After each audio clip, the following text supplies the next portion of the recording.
Hi, and welcome to Coaching Unveiled. I'm James Fenimore from Fenterprises, joined as always by Jason Donahue from Level Up Fusion Coaching. Jason, how are you today? I'm doing great and looking forward to continue our conversation from the previous podcast. Yeah, me too, me too. And to emphasize what you said last time, we try to keep these under 15 minutes. So if we don't hit on something that you were interested in, please DM us. Or if there's something that we didn't hit on at all and you want to hear about, DM us. We're happy to review the topic and maybe get a episode out for you. Sounds great. I know what we wanted to build on from the last time was, again, that executive coaching isn't just limited to just career items. And we talked about, too, about coaching isn't just limited to the crisis moments. So what Yeah. are your first thoughts as we approach today's conversation? Yeah, so I know we wanted to give some examples now and kind of dig into other areas that aren't those major event moments. They could lead up to a major event moment, but they're not those major event moments. I don't want to call them everyday items because I don't want to cheapen them because these are your goals as a client. I've had some of these goals. I know you've had some of these goals, so they are a big deal. So, but they're just not time sensitive necessarily, or some major event happening at the office like layoffs or a potential promotion. So one of the things we talked about and touched on at the end of last episode was that work-life balance versus the work integration balance, and that could be something that you could work on, which I thought that was a really good one. But I think that is still not a specific goal. And I think like personal development is something that, we've had a really nice conversation about, things like self-awareness, knowing your strengths and weaknesses, building confidence in the workplace, things like that. What do you think? Yeah, absolutely agree. I think that, a couple of skills that a coach can bring awareness to with a client is know where you're at currently compared to where you want to be. And where you want to be really involves the defining of what is the outcome and the goals that the client would like to achieve, because that gives us the idea of what is the gap between, again, where I want to be and where I'm at, to develop those processes to achieve that outcome or goal. We can't control that, but we can set the stage for it. And in particular, again, I love self-awareness. I think, my opinion only, that a lot of people lack this as a skill set, and we're too quick to be outward blame versus internal ownership. What ideas do you have about that? Yeah, I mean, self-awareness is a big one. And I think it's twofold. I think on the one hand, people aren't self-aware at all, and they're just not.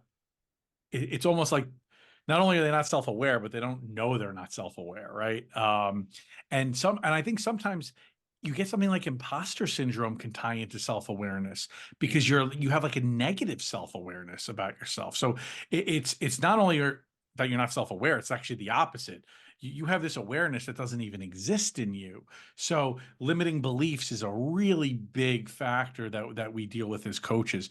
And when you tie that into kind of the theme of last episode, where we were talking about, listen, if you have a coaching engagement leading up to, and then there's this major pivotal potential moment in your career, like a promotion being available, if you've been working on a limiting belief just because you have them for the last year, you may throw your hat in the ring for that promotion where you never even would have hired a coach for the promotion because you don't think you could do it because you have this limiting belief or this imposter syndrome issue going on. So when you're constantly working on yourself, I think that's when you start to establish new goals for yourself as well. And you may start here, and then when you start the work, you realize, wait, my goals can get higher and higher and higher. And I think that's the beautiful thing about being a coach and one of the most rewarding things for me. I think those are great points. I'd also add in with part of self-awareness, it's the idea of two skill sets I can think of. One is the intentionality. What is my inside focus? What is it Mhm. that I want to design to be intentional about? To shift to my external focus, my attentionality. So what am I putting my efforts, my energies toward to be able to cause alignment between my inside and outside? And I love the point that you were just making about applying for that job, because I think part of our neurology is we're wired to perceive more of threat than we are reward. And so self-limiting beliefs become recycled in loop in our thinking, and our thinking then becomes deeper, and it becomes this habitual way of perceiving the world, where a coach can come in and have a crucial conversation with the client about, stop, And I'm going to channel Dr. Phil right here.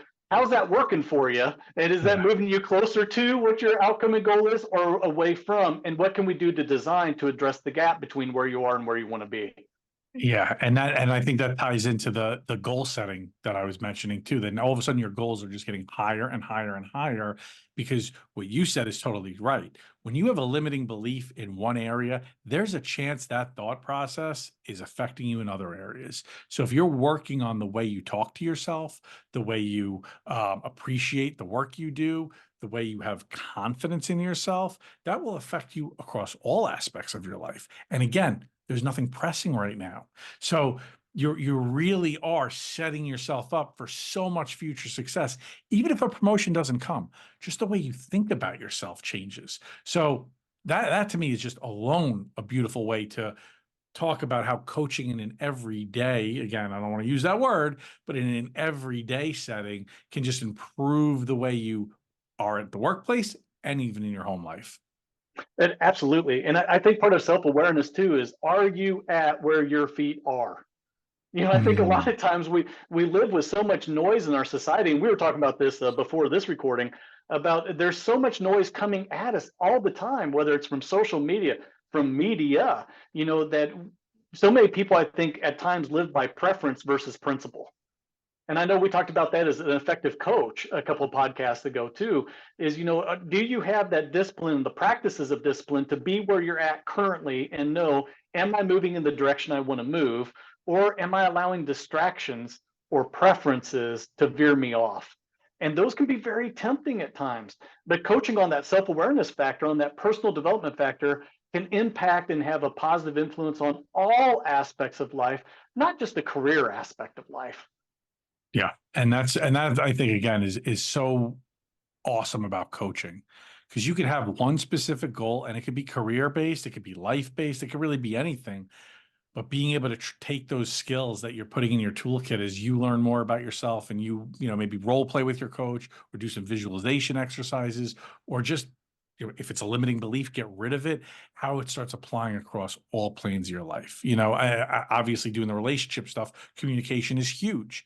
So if you're having conflicts with your boss or a client or a vendor, whatever, or coworker, and you're learning how to work through that and you see what's effective there, if you don't think that's going to somehow make its way into your marriage or your relationship or even dealing with your children or the neighbor that keeps borrowing stuff from you and forgetting to give it back, whatever it is, it's going to just by osmosis, just its inception. It's there, the tool is there, and you've learned how to use it, and it becomes muscle memory.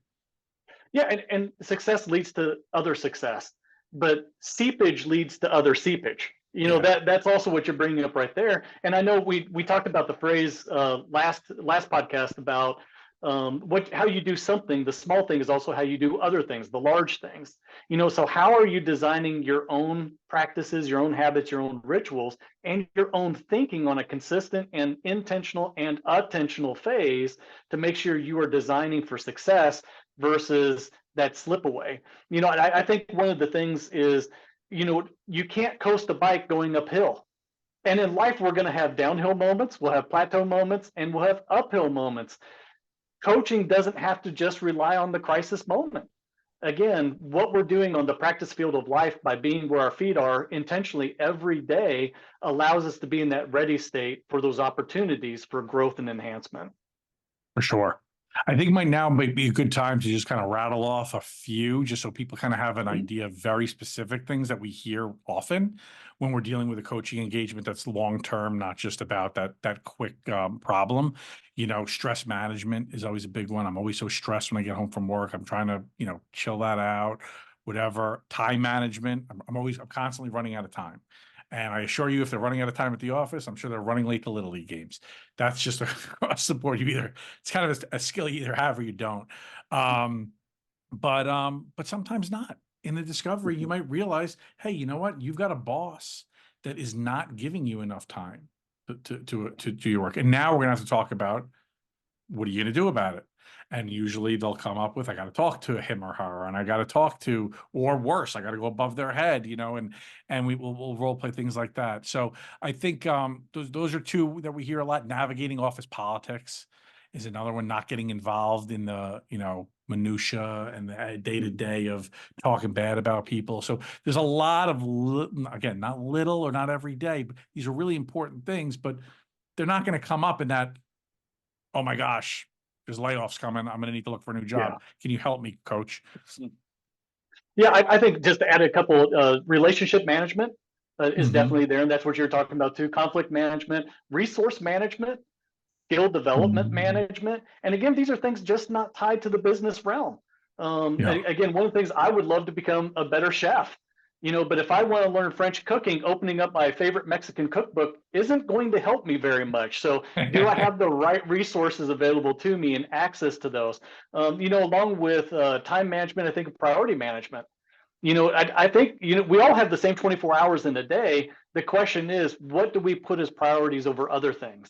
So is that 15 minutes of social media check-in that you're doing without purpose can be replaced by the 15 minutes of actually developing and learning a new skill, or 15 Yeah. minutes of sitting down and just connecting with someone in an authentic manner? I think those are other examples that we can add to the list. For sure. And I think that this day and age, everybody's talking about anxiety and being anxious and having those feelings. It's just such a common theme across the board. And I've heard, some people speak beautifully about it. Like anxiety is worrying about things that are happening tomorrow, a week from now, a year from now, a month from now. It's taking you out of that present moment state and putting your mind elsewhere and robbing you really of your comfort today. Um, with coaching, the beautiful thing about that is instead of having anxiety about these future events, make them goals. And now, through the coaching practice and through your sessions and through some actionable items that you'll develop with your coach, the anxiety will simmer down because you'll feel like you're getting it out of your system in the session by talking about it, but B, you've set some action items to do things about it, not just think about it, not just worry about it. And before you know it, that present moment is getting ever and ever more present for you. And I think that is something that work, life, kids, whatever you want to call it, we could all relate to that. There it is. There it is. Well, we're curious about what our listeners would like us to be able to maybe dive in further on. So if they have suggestions, we definitely invite them to do direct messages to us and respond to these podcasts, because we'd be happy to go further in depth with some of those. Please do. And even if it's just this very specific question that you'd like us to read on the podcast and give you an answer, we'd be happy to do that too. So it doesn't even need to be a topic. If you've got something very specific, maybe it's a former coaching engagement that, gave you a bad taste in your mouth. Please talk to us. We're happy. That's what we're here for. We're trying to get the word about coaching out there to you because it is so fruitful. We're not just coaches, we're clients also. And we've seen the power of coaching. Am I right? Very much so. Very much so. All right. Well, Jason, it's been great talking to you today. Thank you so much as always. And everybody, we'll see you next time. Thank you, everyone.